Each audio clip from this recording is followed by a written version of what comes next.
Not long ago, AI and ChatGPT were basically the same word. If you wanted to use artificial intelligence, you went to ChatGPT. If a parent, a teacher, a taxi driver mentioned AI, they meant ChatGPT. It was the fastest growing product in the history of the internet. It became a verb. People didn't say I used an AI. They said I ChatGPT'd it. One product so dominant it swallowed the name of the entire technology. At its peak, roughly 3 out of every 4 people using an AI assistant were using that one. That is the kind of dominance that feels permanent. Untouchable. The sort of lead you assume will just compound forever.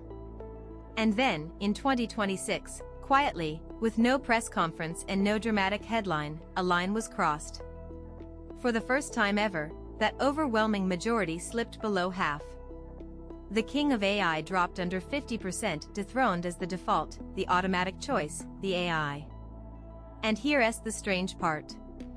It was arguably the most important power shift in technology this year. And almost nobody noticed the exact moment it happened. Because this isn't really a story about one company slipping.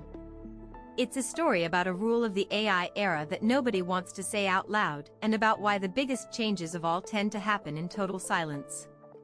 Let me show you. Now, I know how this sounds. A tech company's market share went down.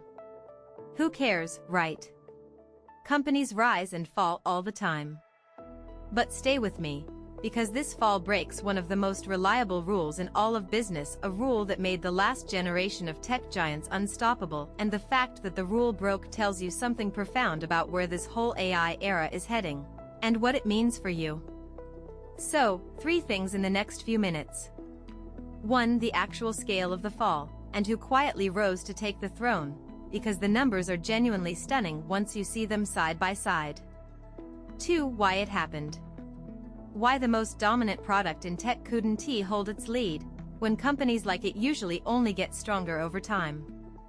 This comes down to one scary little sentence that's been haunting the AI industry, and once you understand it, the whole landscape makes sense. And 3. Where the real war has secretly moved to. Because the battle for the future of AI is no longer being fought where everyone thinks it is, and the people winning it aren't necessarily the ones with the best technology. They're winning with something else entirely. Start with the fall. Let's put the numbers next to each other, because that's where it hits. Rewind to early 2025.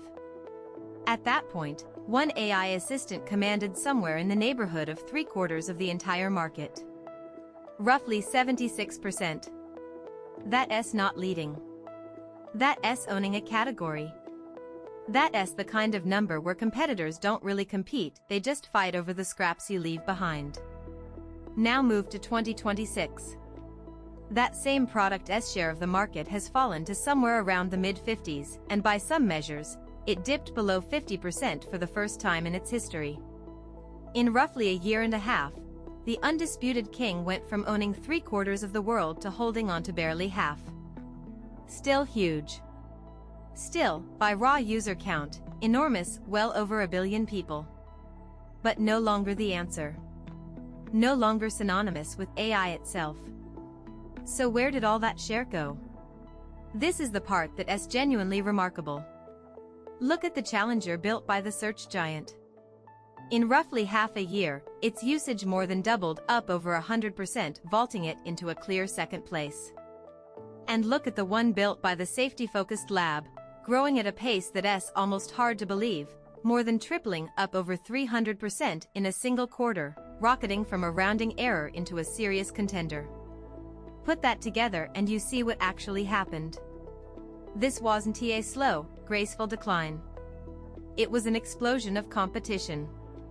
The king didn't so much fall as get swarmed, surrounded, in about 18 months, by rivals who went from not worth mentioning to genuinely competitive at a speed that has almost no precedent in the history of technology. And here's why that should stop you, even if you don't care about any of these companies. Because in the world of technology, this is not how it's supposed to go. The normal rule, the rule that built every giant you can name had, says the leader should have gotten stronger, not weaker. The biggest should have used its lead to become unbeatable.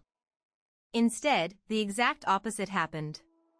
Which means one of the most dependable laws in business just didn't apply. And understanding why is the key to understanding this entire era. Let me explain the rule that was supposed to protect the king. It's the most important concept in tech business, and it's called the moat. A moat is whatever protects a company from its competitors, the thing that makes it hard to catch up. And the most powerful moat ever discovered is something called the network effect. Think about the social network everyone's on. You use it because everyone else is on it, and everyone else is on it because you are. Each new user makes it more valuable, which attracts more users, which makes it more valuable still. It's a snowball that rolls itself. Once you're the leader, you win harder over time, and no challenger can break in, because they have to convince everyone to switch at once. That's the machine that made the last generation of tech companies look invincible. The leader compounds. The gap widens. Game over.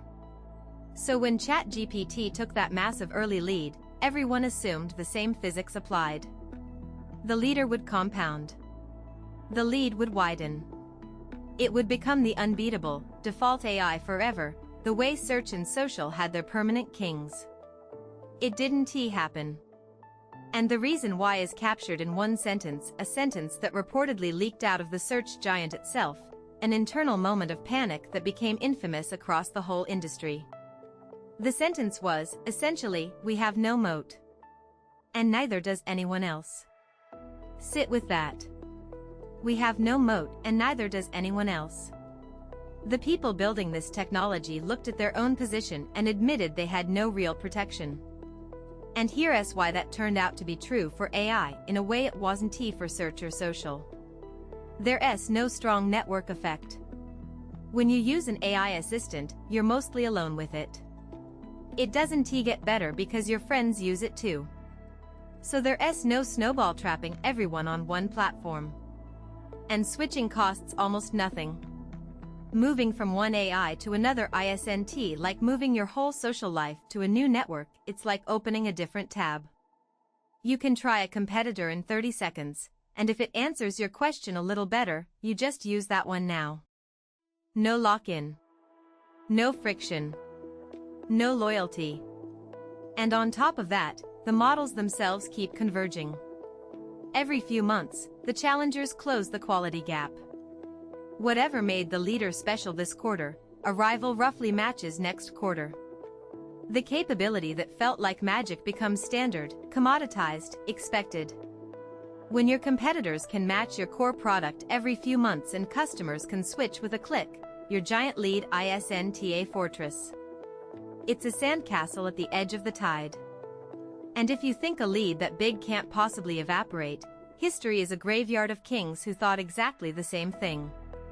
Before Google, there was a search engine so dominant its name was everywhere, and it's a trivia answer now. Before the iPhone, one company owned the smartphone so completely that executives at rival firms laughed at the idea of a phone without a keyboard, and within a few years that company was a footnote. There was a social network that had every young person on Earth, that looked utterly unbeatable, and it collapsed so fast that its name is now shorthand for how did they lose it all. There was a web browser that came pre-installed on almost every computer in the world, a near total monopoly, gone. Over and over, the same story, a dominance so complete it looked like a law of nature, erased in a handful of years by something that switched the rules underneath it. Here's the pattern under all of them. Dominance built on a moat, something that genuinely locked customers in, tended to last. Dominance built on being first and best at a moment in time, with nothing stopping customers from leaving, tended to shatter the instant a rival caught up. The fallen kings all had the second kind. And so, it turns out, does the king of AI. Being the biggest was never the same thing as being safe. That's the whole reason the king fell. In most of tech, being first and biggest is a moat that compounds. In AI, being first and biggest is just a head start, and a head start, without a moat, gets eaten. So if the best model can't protect you, and being biggest can't protect you, then what does winning even look like? Where is this war actually being won? Because it is being won, just not where you'd expect. Here's the shift almost nobody talks about clearly. If the model itself is becoming a commodity, if everyone's AI is roughly as good as everyone else's, and switching is free, then being better stops being the thing that wins. So what wins instead? Distribution. Getting your AI in front of people by default. Not being the best AI in some benchmark, being the AI that's already there, already in the tool people open every day, already the path of least resistance. And once you see the war that way, the whole board suddenly makes sense. Think about who's actually gaining. The search giant didn't necessarily win by having a dramatically better brain. It won by owning the front doors. It owns the search engine billions of people use reflexively. It owns the mobile operating system on most of the world's phones. It owns the email, the maps, the browser, the video platform. It doesn't need to convince you to go find its AI. It can simply place its AI in the middle of the things you already use, every single day, and let default behavior do the rest. When the AI is just there, woven into the search bar and the phone in your pocket, most people will never bother to go anywhere else, even if a slightly better option exists one tab away. And remember the story from another one of these videos, the most controlling company on earth choosing to put its rival's AI brain inside its own products? That's this exact war. It's a fight over front doors, over which AI gets to be the default on a billion devices, over distribution. Whoever controls the doorways controls the traffic, no matter whose brain is behind the door. That's the great inversion of the AI era. For the last decade, the most valuable thing was owning the best technology. Now the technology is racing toward good enough for everyone, and the most valuable thing is owning the doorway, the default, the placement, the billions of people who use whatever is already in front of them. The model is becoming the commodity. The distribution is becoming the moat. Which tells you who's really positioned to win this thing long term.